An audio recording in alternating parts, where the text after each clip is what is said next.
Hola, ¿qué tal, amigas y amigos? Bienvenidos. Soy Regina Martínez, dirigente de la Red Jóvenes por México en el estado de Jalisco y seré la nueva host de aquí de nuestro nuevo podcast titulado Puente Político, en el cual nosotros buscamos conectar a la experiencia con la juventud, conectar la energía con la sabiduría. Y hoy, en nuestro primer capítulo, nuestro primer episodio, nos acompaña un invitado de lujo, el licenciado Raúl Juárez Valencia. Entonces, a continuación, sabremos un poquito más de su vida, de su carrera política, para que se queden en nuestro capítulo, en nuestro programa. Bienvenidos. Don Raúl, para mí es un verdadero honor tenerlo aquí con nosotros y quiero comenzar preguntándole, ¿quién es Raúl Juárez Valencia? Hola Regina, me da mucho gusto estar aquí precisamente en este primer capítulo, Puente Político. El nombre es muy sugestivo porque habla del entreveramiento generacional del que pues los que ya estuvimos como jóvenes, como dirigentes, nos reencontramos con una nueva generación, ahora tu servidor pues en otro tipo de experiencia. ¿Quién es Raúl Juárez Valencia? Raúl Juárez Valencia pues, es un jalisciense nacido aquí en la ciudad de Guadalajara, en la cual pues nos desenvolvimos en barrios, en colonias, en diferentes casas. No pagábamos la renta, pues por ahí nos corrían, nos sacaban las cosas, una preocupación mucho que tenía mi madre al respecto, de tal manera que eso va creando conciencia en uno a través de las causas sociales y siempre por ahí me dio por ayudar a la gente que en esas circunstancias se encontraba en la medida de las posibilidades que yo iba teniendo responsabilidad política. Pero ya hablando así de nuestro camino, fue a través de la participación que tuvimos en la lucha por la Sociedad de Alumnos de la Escuela Preparatoria número 2, donde contábamos con un grupo bastante considerable que hacíamos contrapeso a un candidato que era pues el candidato del presidente de la Federación de Estudiantes de Guadalajara, Enrique Alfaro Anguiano, padre del actual gobernador. Y bueno, nuestro grupo pues era más participativo, teníamos por ahí más gente y se tuvo que llegar a los acuerdos y en los acuerdos pues nos tocó la vicepresidencia, la Secretaría de Actas y Acuerdos, la de organización, por la misma fuerza de la expresión. Y ahí es donde a tu servidor en lo personal nos descubre quién era el maestro de filosofía de la historia y también de historia de la filosofía, ahí en la preparatoria número 2, que fue Eugenio Ruiz Orozco, quien estando dentro de la institución política nuestra, me invita a participar, y es como también a los demás miembros, en el año de 1968, precisamente el 8 de mayo, o sea que tengo 55 años, pero no de edad, sino de participar políticamente. De edad tengo 74 años, y bueno, a partir de ahí, pues pasé por toda la categoría de la participación política, de ser un simpatizante, adherente, miembro, militante, cuadro, dirigente en lo estatal y en lo nacional. Y es lo que nos permite, pues precisamente andar aquí en este pues apasionado mundo de la política. Entonces, usted llega al partido después del tema de la Federación de Estudiantes, donde Eugenio Ruiz Orozco como maestro lo ve básicamente como que lo capta de ahí y usted llega por él aquí al partido. Invitado precisamente por él. Ajá. Y lo que son las circunstancias, ¿no?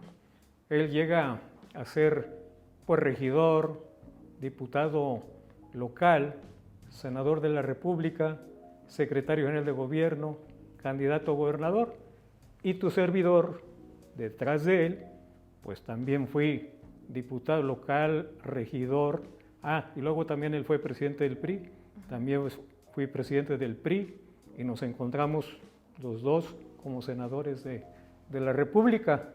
Y bueno, pues ese tipo de actividades nos permitió pues tener una participación política que ya no la veo ahorita mucho. ¿Por qué? Porque hace falta quien impulse, quien tenga confianza más en los jóvenes, quien les dé más responsabilidades, oportunidades y los vaya encaminando a lo que son este tipo pues, de representaciones, de responsabilidades y yo siento que es lo que ha hecho falta. Entonces, ¿qué diferencias, 5 diferencias que encuentre entre el PRI de antes y el PRI de hoy? Bueno, que antes te daba, como te decía, esa participación.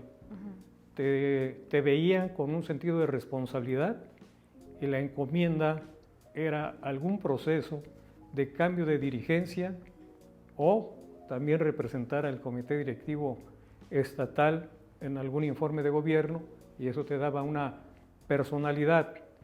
Esa es una diferencia muy importante que se dejó de hacer por algunas dirigencias correspondientes a los momentos que tenían su responsabilidad.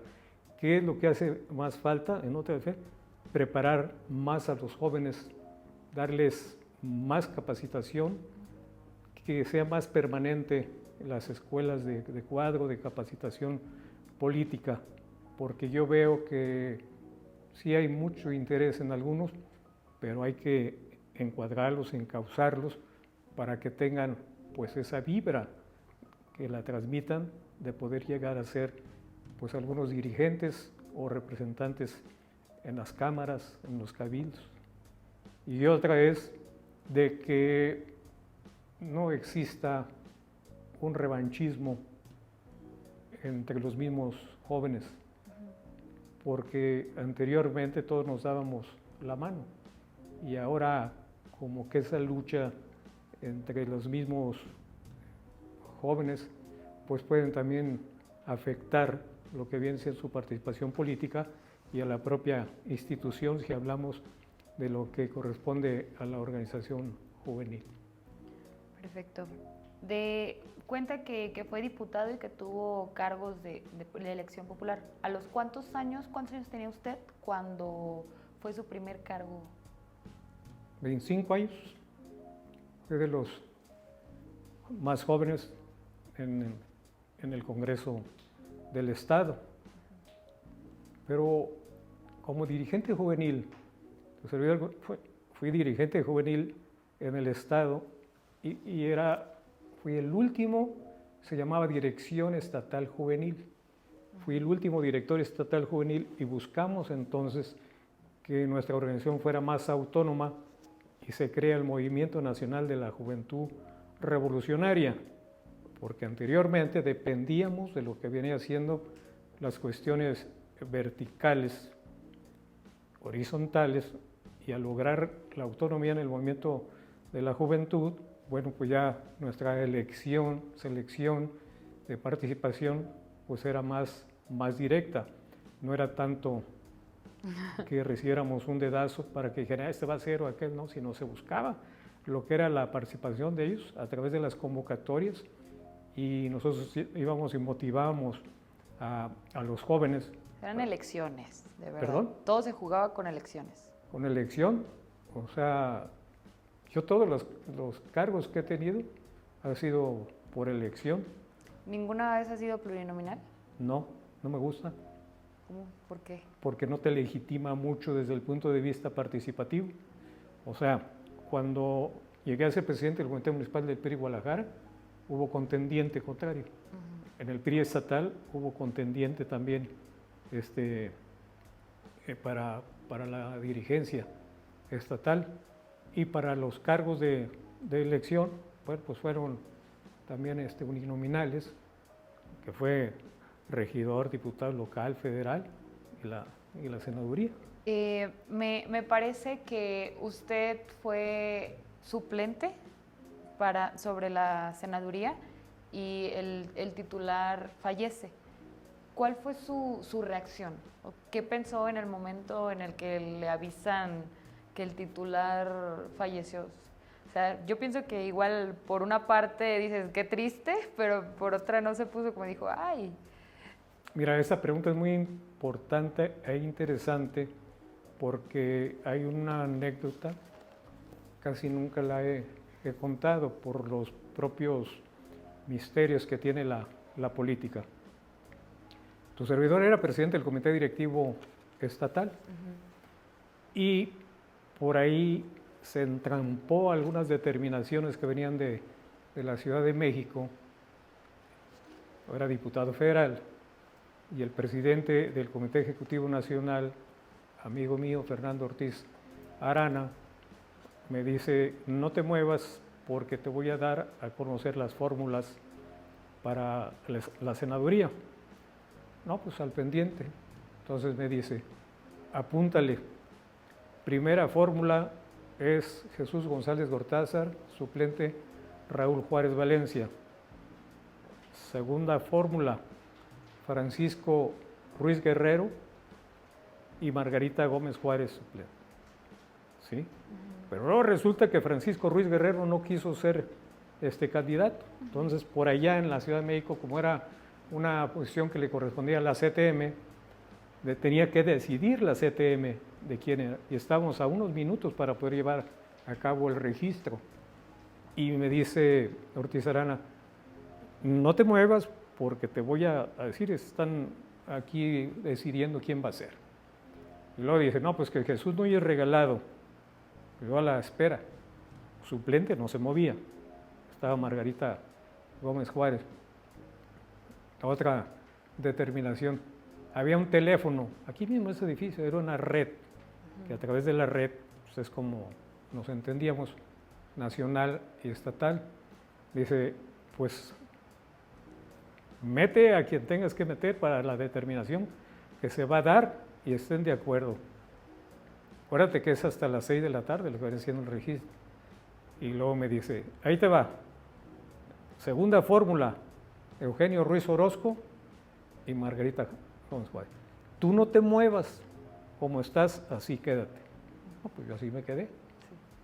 Pues ándale, que en ese merequetengue que hubo, otros intereses más fuertes, llega un momento que Zedillo era el candidato a la presidencia de la República, venía el presidente del Comité Ejecutivo Nacional, Pichardo, aquí había un delegado, Ordóñez, Álvarez Ordóñez, pero dentro de lo que viene siendo la ley electoral le correspondía al Estado registrar las fórmulas.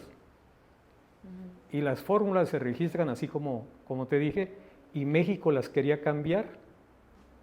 Ya no estaba Ortiz Arana de presidente. Quería que la primera fórmula fuera Eugenio Ruiz Orozco, Margarita Gómez Juárez, la segunda González Gortázar y Raúl Juárez. Pero el licenciado González Gortázar, con sus contactos, se movió y ya no había problema, ni siquiera él supo, pero nosotros ya habíamos registrado la primera fórmula, González Gortázar, Raúl Juárez, y la segunda, Ruiz Orozco. No, pues esto ocasionó un problema porque ¿quién autorizó? ¿Quién te dijo que lo hicieras? Pues la ley. Y la ley es la ley. Y es así como queda registrado. Esto quedó el licenciado González Gortázar muy agradecido. ¿Cuál es la anécdota más? Siendo tu servidor, después que pasa esto, que yo había sido electo para 4 años como presidente del Comité Directivo Estatal, pues hay una determinación que como ya se iba a dar el candidato al gobierno del Estado, que es lo que había dicho Ortiz Arana, no te vayas a mover de donde estás, designan a Eugenio Ruiz Orozco como candidato a gobernador. Y González Gortázar me había dicho, oiga, hable usted con el gobernador, dígale que pues su servidor puede ser el candidato idóneo, él puede mover el México y usted va a llegar a ser senador. Sí. Y una vez que usted sea senador, yo lo voy a impulsar, si yo soy gobernador, para que llegue al gobierno del Estado. Pues es que aquí pues hay un jefe político y es su amigo, yo creo que el indicado es usted para que lo plantee.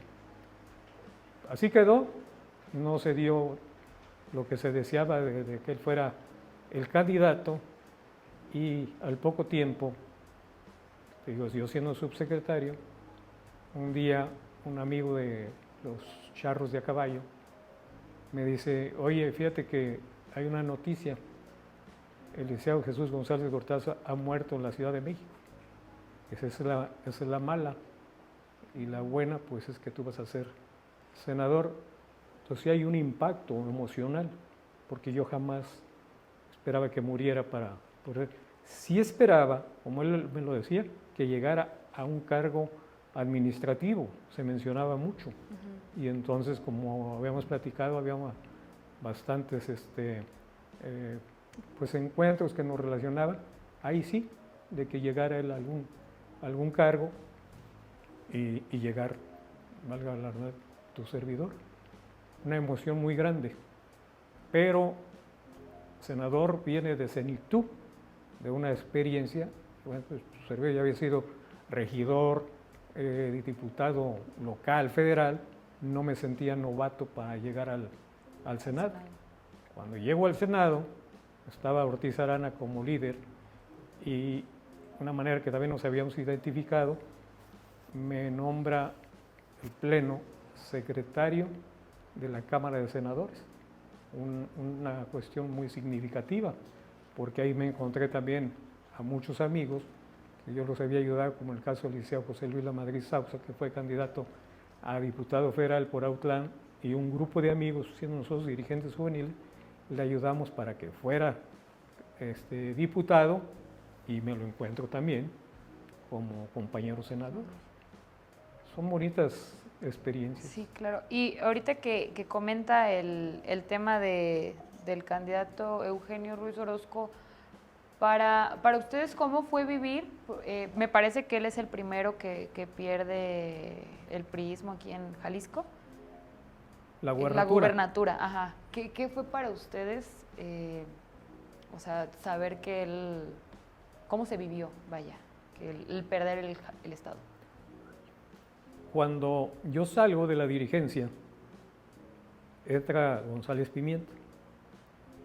Y bueno, las circunstancias que vivía el Estado estaban encontradas a nivel nacional por la cuestión económica, que iba a tener una afectación y no podía tener desde mi punto de vista, pues, un sustento ante la sociedad de lo que estaba aconteciendo para con nuestro instituto político y obviamente para con el candidato.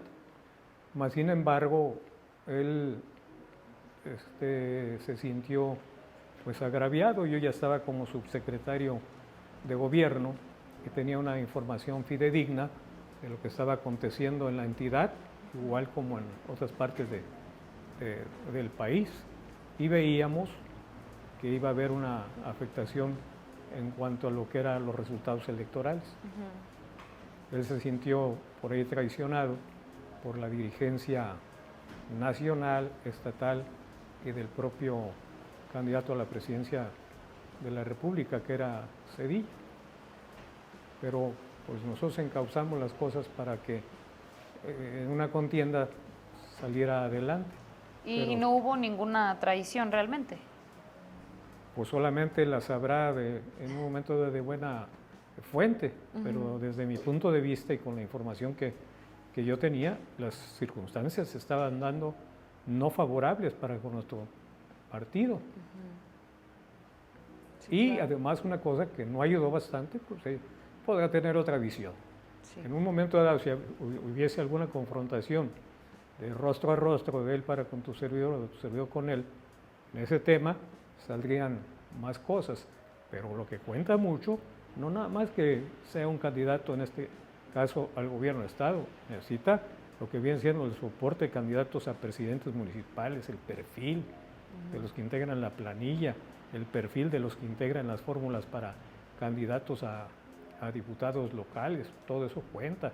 Cuenta también la estructura que tenga nuestra institución, pero siempre se alcanzan a afectar las estructuras cuando no salen los preferidos de la militancia o de los intereses políticos en los municipios, se retraen, quedan de brazos caídos y no hay la fuerza correspondiente para poder sacar adelante candidaturas. Eso ya lo vive uno un poquito más en el interior. Por ejemplo, cuando usted pasó por la dirigencia del comité estatal, es cuando sucede el tema de que asesinan al candidato Colosio. ¿Qué estaba haciendo usted cuando le llaman para avisarle? ¿Cómo se enteró? ¿Cuál fue su reacción? ¿Y qué fue lo que tuvo que hacer aquí en el Estado como para acomodar el priismo o lo que se vivía? Previo se había dado una afectación muy grande entre la comunidad jalisciense, que fue la muerte del cardenal Posadas.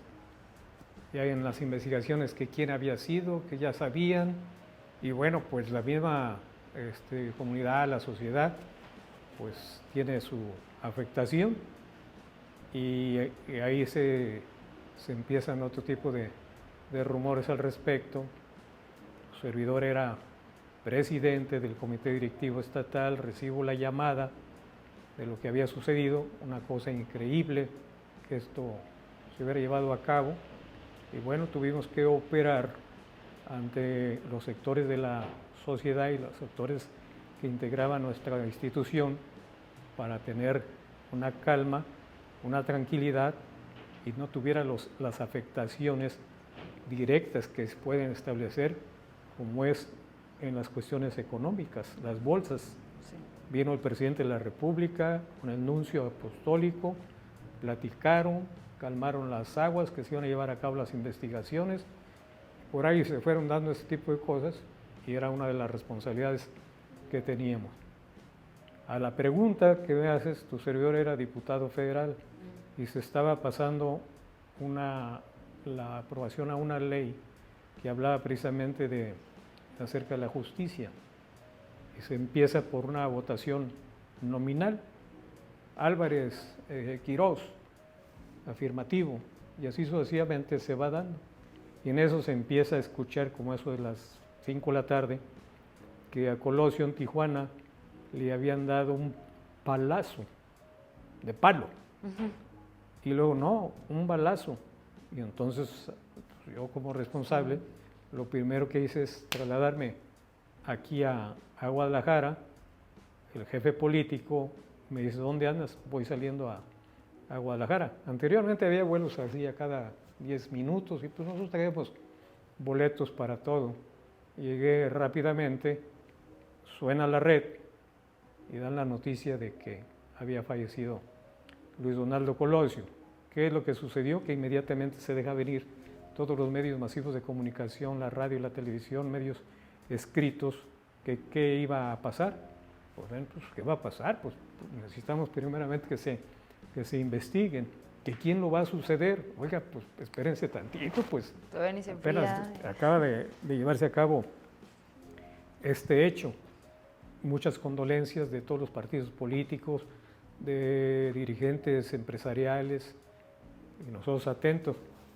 Me dolió mucho porque de alguna manera nos habíamos identificado, él como dirigente estatal primeramente, digo nacional, y yo como dirigente estatal, pues hubo giras, hubo pláticas, yo tenía muchos amigos cercanos a él, como el licenciado Roberto Madrazo, como Rafael Oseguera, amigos de la juvenil, el Movimiento Nacional de Juventud, estaban pegados con él y había pues un acercamiento, sí hubo una afectación. ¿Qué es lo que hicimos? Bueno, pues precisamente entrelazar a todos los intereses políticos de la entidad. Caímos en duelo 2 o 3 días y luego se da la determinación que el coordinador de la campaña, Ernesto Zedillo, pues era el sustituto, con el cual había también ya por ahí como coordinador general de la campaña y tu servidor como presidente, pues había acercamiento. Pero previo a ello, te quiero decir que hubo un hecho que a mí me puso en alerta. Querían que lleváramos como al candidato, a Luis Donaldo Colosio, a la UCI. La UCI era la Unión de Colonias Independientes, lo que es el Cerro del Cuatro, y por ahí se habían dado algunos hechos de violencia, y yo les dije que no era factible. Y parte del equipo del candidato quería imponerse a que fuera ahí, y tuve que acudir al jefe político y a otros actores políticos de partidos, de sindicatos, para estar en contra de esa determinación. Lo logré, que no fuera ahí, y se trasladó a la colonia Insurgentes. Y en la colonia Insurgentes sucedió algo muy especial, que una persona al abrir el paraguas le abre por aquí esta parte de la nariz y empieza con un sangrado. Después de que esto sucedió, pues se dieron cuenta de lo dócil que era la afectación para un candidato. Estaban sucedió lo que sucedió allá en Lomas Taurinas. Pues son vivencias. Y dice, bueno, ¿por qué eso casi no lo platicas? Pues lo voy a platicar, lo voy a tener que expresar en un libro que se llama Mi vida antes de mi muerte. ¿Cuándo va a salir? Pues después de mi muerte. No, pues de una vez para que nos lo pueda autografiar, Pues ya, nos lo pero pueda ahorita- dedicar. Ahorita ya te estoy dando cosas que Nunca ha platicado. no así de esta manera. ¿Por qué lo estoy haciendo? Por el entreveramiento generacional, para que se vean las experiencias y vivencias que uno ha tenido. Entonces, ¿usted estuvo presente en el discurso que quedó para la posteridad de Salvador Allende? Sí, claro. ¿Y cómo se vivió, cómo se sintió ese discurso en carne propia, las frases célebres, cómo las vivieron? Lo que pasa es que te llama mucho, en caso de ser, el tono, o sea, la manera de cómo ellos se expresaban, y ahí analizas ya lo que es los conceptos, ¿no?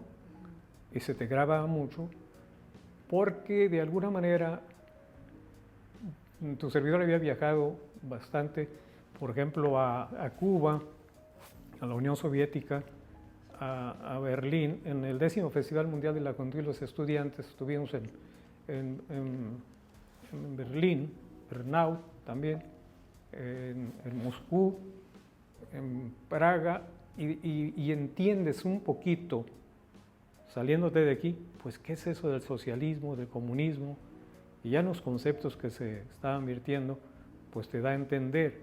Pero cuando tú estás adoctrinado en nuestro instituto político, que sabes la lucha de lo que es la democracia, los preceptos que están establecidos en nuestra declaración de principios, la lucha por la educación, la salud, el bienestar, todo ello lo traes grabado, y al hacer comparativos, pues dices, pues ¿qué le falta a este país tan poderoso, que nosotros, sin ser tan poderosos, gozamos de algo que es la libertad?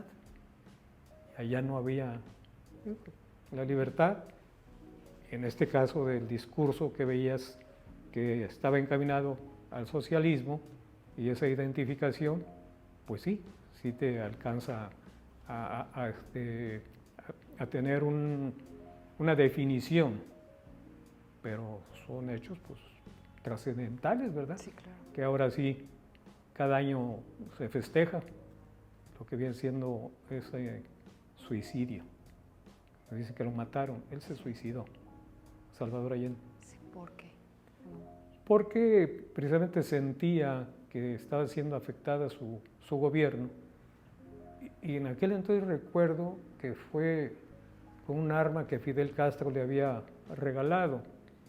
Cuando se da por ahí un evento que me toca hablar en la Arena México, en una conmemoración de su muerte, estaba el embajador Martínez Corbalá, que hicimos buenas relaciones, era de San Luis Potosí, y fue un acto muy emotivo, y te das cuenta de la trascendencia de esos personajes, de esos hombres. Pero también valoras, cosa que así sucede, lo que tienes tú de gente que ha forjado este país, las luchas de independencia, de la revolución, en la transformación pacífica dentro de lo que vienen siendo las instituciones. Y eso es lo que cuenta mucho para quienes estamos formados en una institución como es el Partido Revolucionario Institucional. ¿Por qué el PRI? Porque en aquel entonces me llamó mucho la atención la gente que estaba dentro del partido, como es el caso de lo que te dije, que alguien como visor nos trae para ver y conocer una institución que está al servicio del pueblo, de la nación, y que es una institución bien consolidada, bien estructurada, y que sí tomaba en cuenta a los jóvenes en lo que viene siendo su aspiración. Comenzando con temas un poquito más actuales. Usted en las elecciones pasadas del Estado de México y de Coahuila, usted llega a tener el cargo de delegado en Texcoco, en el Estado de México. Quisiera preguntarle su punto de vista de esa campaña y por qué se pierde el Estado de México. Bueno, primeramente fue con el aval de la presidenta del Comité Directivo Estatal, Laura Aro, a quien le solicitaron a una persona que estuviera identificada en el Estado de México, concretamente a Texcoco. ¿Por qué Texcoco? Porque ahí era la candidata al gobierno del Estado de parte de Morena, y la identificación, relación con todos los actores políticos que estaban en crisis en contra de lo que era la dirigencia del partido por una falta de comunicación, pues tuvimos que llegar, reunirlos y hacer que se unieran al propio partido, pero estaban identificados con la candidata Alejandra del Moral. Y esto que lo voy a decir, lo digo yo en lo personal de lo que vi. Yo vi una traición muy profunda de la alta jerarquía que no permitió que los programas sociales que eran emanados de un partido en el ejercicio del poder, como es el que está llevando a cabo en el Estado de México, pudiesen invitársele para que simpatizaran con nuestra candidata, que los funcionarios que en tiempo libre podían hacer la participación política tenían prohibido solidarizarse, y esto dificultaba aún más pues dicha participación. Sin embargo, yo estaba viendo que todo iba transcurriendo de una forma favorable, porque teníamos en la estrategia copado a lo que venía siendo la participación favorable a la candidata contraria, pero empezamos a ver cosas raras, que mucha gente se empezó a ver que se había apuntado como gente del Estado de México, cuando eran de otros estados de la República, y lo habían hecho con mucha anterioridad y los tenían bien enclavadas en secciones en las cuales en su momento pues iban a ser favorables a la que va a ser la gobernadora. Y aparte, mucho dinero que por ahí se compró el voto. Una cosa lamentable, porque si algo pierde cualquier ciudadano, pues es la dignidad. Sí, claro. Y ahí yo la vi que la perdieron. Entonces ese tipo de cuestiones pues es lo que nos afectó, y no nada más se vio lo que era Texcoco. Yo había estado también como delegado del municipio más grande de Latinoamérica, que era Ecatepec, y la gente de Ecatepec, en la comunicación que estábamos teniendo, estaba resintiendo lo mismo, que a partir de las 12 del día, cuando lo veían nosotros favorables en la primera encuesta de salida, al ratito ya estábamos siendo empinados y vimos que ya las tendencias no nos eran favorables, pero por traición, por desinterés, por gente también, ¿cómo te puedo decir? Que no creía en un momento dado que se podía perder. No salieron a votar, estaban muy conformistas, y ahora, a partir del 15-16 de septiembre, van a ser miles y miles y miles de priistas que van a perder su trabajo, de estar en el ejercicio de poder durante muchísimos 70 años más. Lamentable, pero pues así sucede. Pues son circunstancias que aisladas, pero se van juntando y hacen algo pues lamentable, pero bueno, también queda en la experiencia de saber cuáles son nuestros errores. Y quisiera preguntarle, nosotros sabemos que usted es uno de los principales impulsores de Beatriz Paredes. ¿Cómo ve usted el tema que declina en favor de Xóchitl Gálvez? ¿Qué opina usted? Soy amigo de Beatriz precisamente hace 55 años. Convivimos juntos muchas tareas en el Movimiento Nacional de la Juventud Revolucionaria. Fuimos compañeros senadores, ella presidenta, yo, ya lo dije, yo era secretario de la mesa directiva. Viajamos al Parlamento Latinoamericano, donde ella tenía una gran participación. Estaban muy identificados.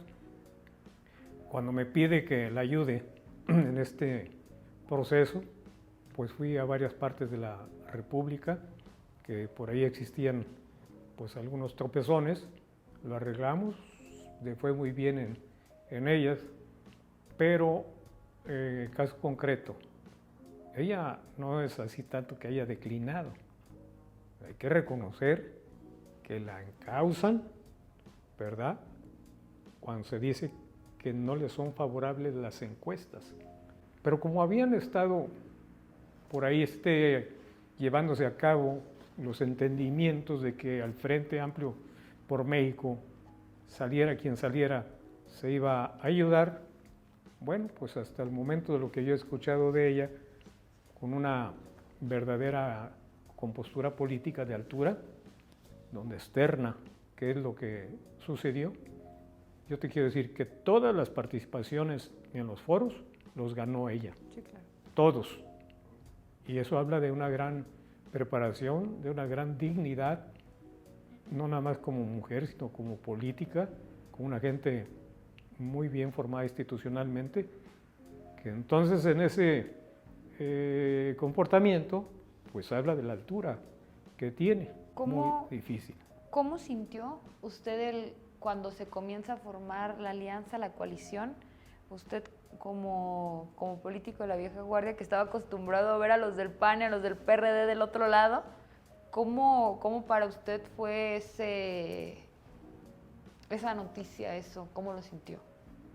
Se colapsa uno, porque he ido a las instalaciones del PAN, ya dentro de lo que viene siendo esta coalición, y todos mis amigos me dicen, ¿cómo? Jamás creíamos que tú fueras a estar simpatizando con el PAN. Y es donde entra a la pregunta, ¿por qué con el PAN? ¿Por qué con el PRD? En el PRD todavía los principios son más allegados al PRI, pero no con el PAN. Porque aquí lo que se trata es de primero México, darle la confrontación presente a Morena. Entonces, aquí hay un principio que es de unidad en torno a lo que está sucediendo para poder nosotros fortalecernos. Y por eso se hace aquí en Jalisco. Pero los principios los sigue manteniendo el PRI y nada más en las coincidencias, como es en este caso, de que primero México es como nos estamos identificando. Pero sí se siente uno raro. Entonces, si algún joven, alguna joven buscan una candidatura, lo que realmente se necesita y el partido en el momento en el que estamos, lo que tenemos que hacer es estar en la calle, es estar cerca de las personas, de sus causas. Pues deben de estar en la institución y deben de estar en la representatividad correspondiente, pero también pues tienen que estar identificados. ¿Qué necesitarían los jóvenes para poder ganar? O sea, supongamos que ya tienen las candidaturas, ¿qué necesitan para poder ganar? ¿Qué consejo les daría para que sea pues, realmente efectiva la candidatura? Tienen que ser honestos, sinceros, preparados, confiables, identificables con los votantes, con los electores, porque van a ser cuestionados y al ser cuestionados tienen que ser precisamente como la gente considera que debe de ser un perfil que los represente. ¿Qué opina usted de que últimamente la lealtad de los priistas se ha visto muy comprometida? ¿Cree que pues a estas alturas la lealtad ya no la vean necesaria, no la vean como un valor importante de todo político? ¿O cuál es el fenómeno? ¿Interés personal?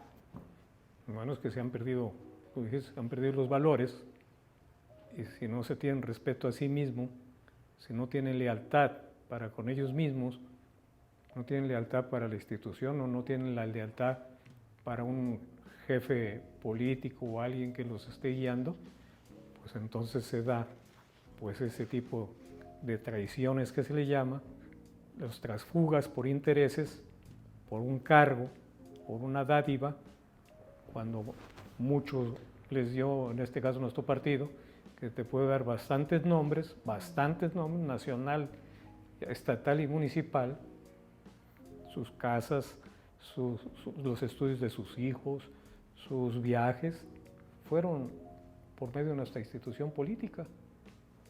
Y luego se cambian, ideales no tienen, tienen interés.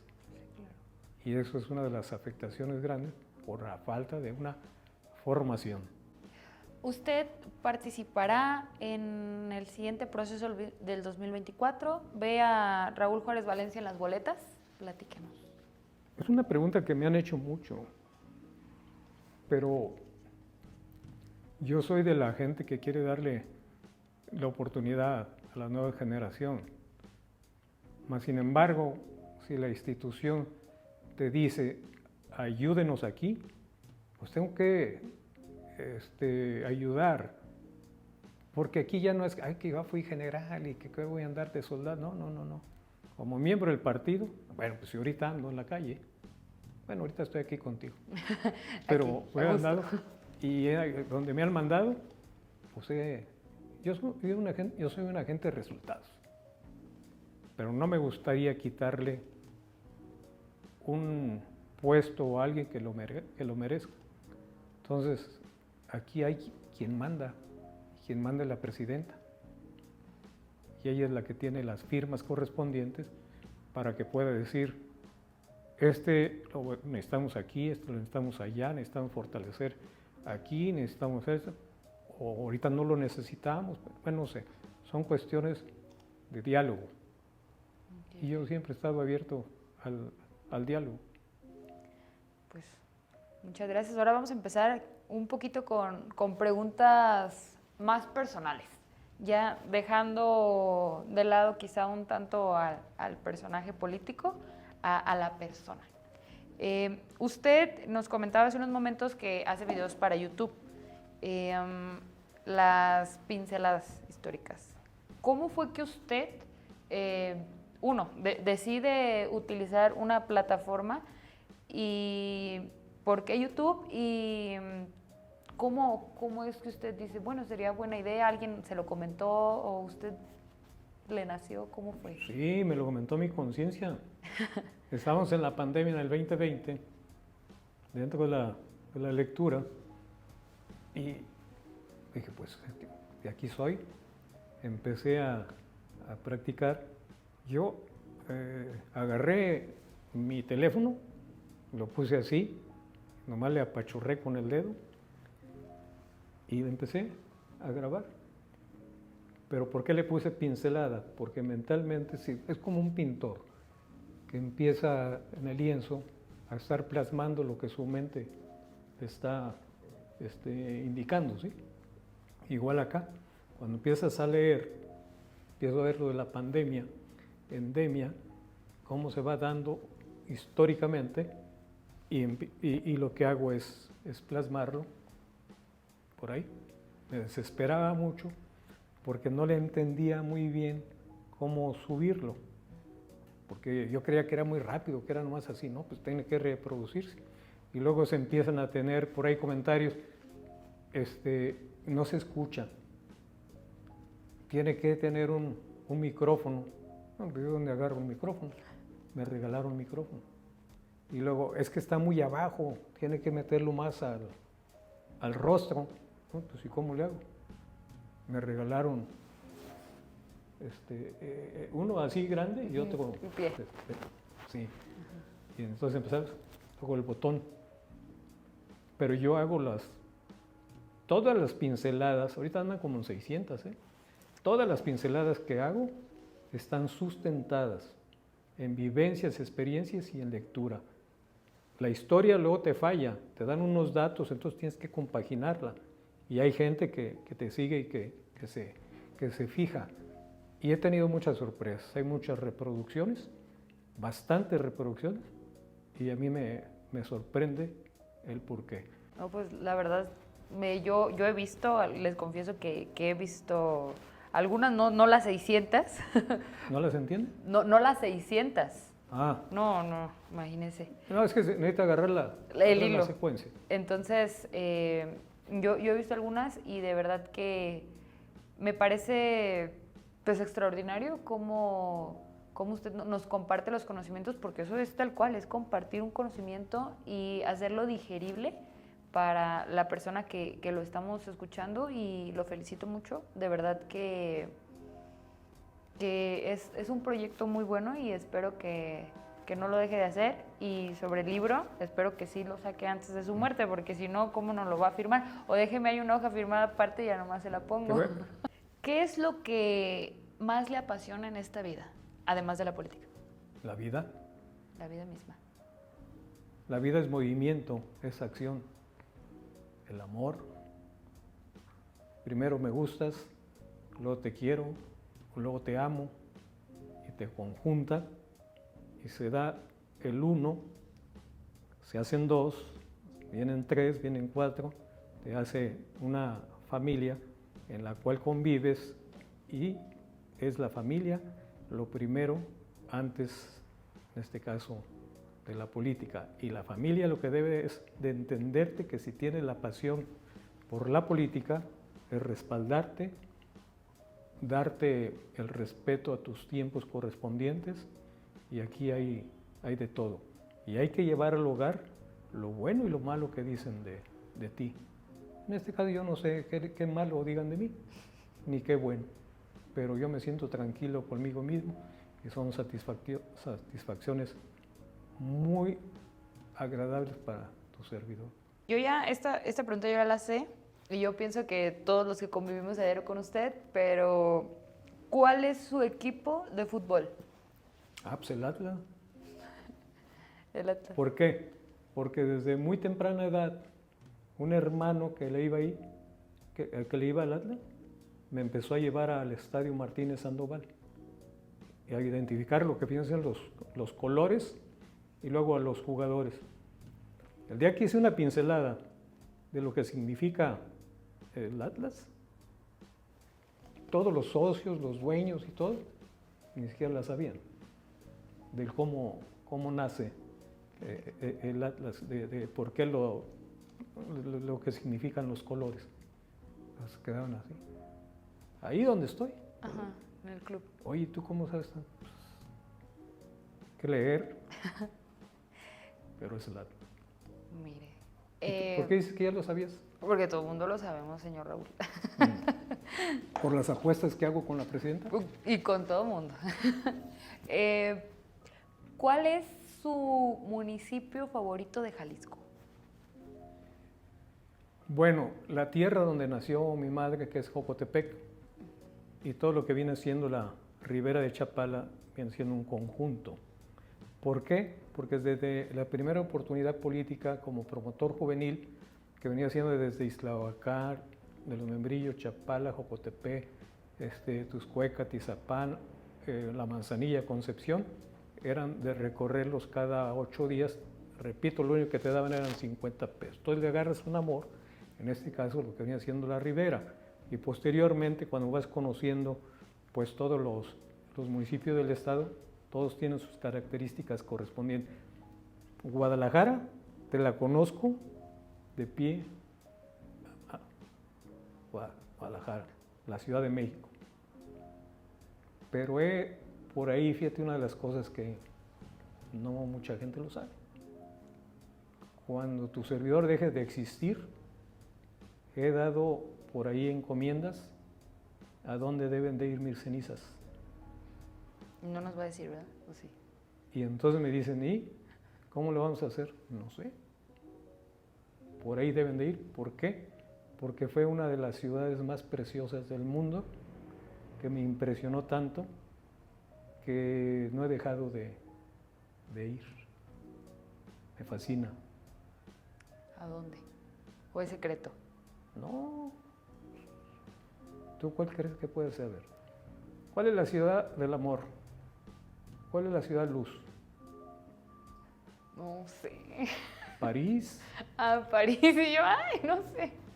Ya le iba a decir Guanajuato yo. No, bueno, son de las momias ahí. Dije, no, pues Y el también es muy Callejón del bonito. Beso, pues yo creo. Es otra de las cosas, que conozco todo el país. Oye, sí, les Todas pone bien difícil llevar allá a París, oiga. Pues ya hay encomienda para que por allá, pues ya cuando me muevo vas y me visitas para allá. Así, ¿dónde queda? Va a quedar poquito, mejor voy al Club Atlas, que queda más cerca. Si usted no se hubiera dedicado a la política, ¿a qué se hubiera dedicado? Yo creo que al periodismo. me gusta el periodismo profesional. Y ahorita la verdad es complicado ser periodista, es muy peligroso. Conocí a mucha gente honesta en el periodismo y déjame decirte que en una de las campañas políticas de don Alberto Orozco Romero yo tenía una comisión que se llamaba responsable de comunicaciones. Y mi trabajo era llegar a un municipio y tener lista la línea telefónica para que todos los periodistas de los mejores diarios y radiofusoras pudieran pasar la nota cuando hablaba el candidato. Entonces, Raúl, ahí me apuntas, por favor. Sí, cómo no. Y a muchos les aprendí bastante y yo por ahí hubiese enfilado en el radio y en las cuestiones de editoriales. Muy interesante. Sí. Nuestra última pregunta para concluir el episodio de hoy. ¿Qué consejo nos daría a nosotros las juventudes que estamos iniciando, que estamos en el proceso para poder estar aquí en el partido?